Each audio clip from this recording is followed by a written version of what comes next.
दोस्तों, आपके लिए एक और मज़ेदार छोटी सी कहानी जो दिमाग को जगाने का काम करती है। यानी कि कहीं पर भी किसी भी मुश्किल परिस्थिति में हों, लेकिन हमें अपने दिमाग का इस्तेमाल सोच समझकर करना ही चाहिए। लीजिए शुरू करते हैं इस कहानी को। एक अनपढ़ धनपति था और वह मुंबई में रहता था। एक दिन उसे अपने किसी व्यावसायिक मीटिंग के लिए कलकत्ता जाना था। अतः उसने यात्रा की सारी तैयारियां एक दिन पहले ही कर ली थी। लेकिन ऐसा हुआ कि यात्रा की पूर्व रात्रि को उनके पुराने और वफादार वॉचमैन ने एक सपना देखा। और सपना भी ऐसा कि सेठ जी मुंबई से कलकत्ता जिस जहाज से गए हैं उसका एक्सीडेंट हो गया है। बस चिंतित वॉचमैन ने यह बात अपनी मालकिन यानी सेठ जी की पत्नी को बताई और उनसे सेठ जी की यात्रा निरस्त करने का निवेदन किया। पत्नी तो इतना सुनते ही आशंकित और भयभीत हो गई, सो उसने भी किसी तरह सेठ जी से निवेदन कर उनकी यात्रा निरस्त करवा दी।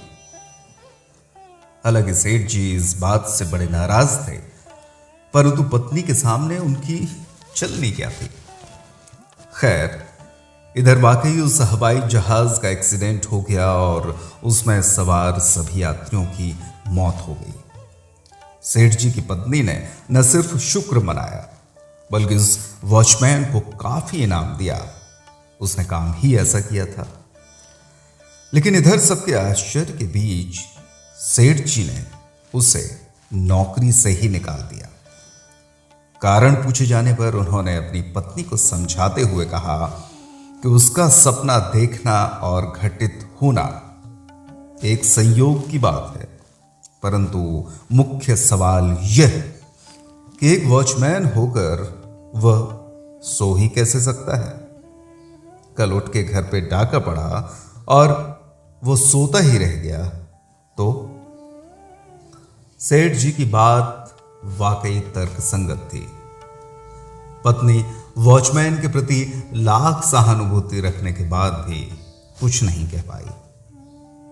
तो यूं तो सेठ जी अनपढ़ थे, लेकिन व्यवहारिक थे, व्यवहार कुशल थे और उनका दिमाग ऐसी परिस्थिति में काफी तेज चलता था।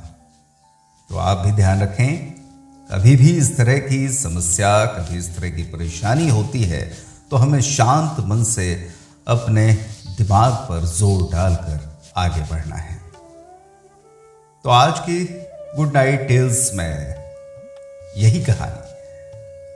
अगली बार एक और कहानी के साथ आपसे फिर होगी मुलाकात। शुभ रात्रि, शब बखैर।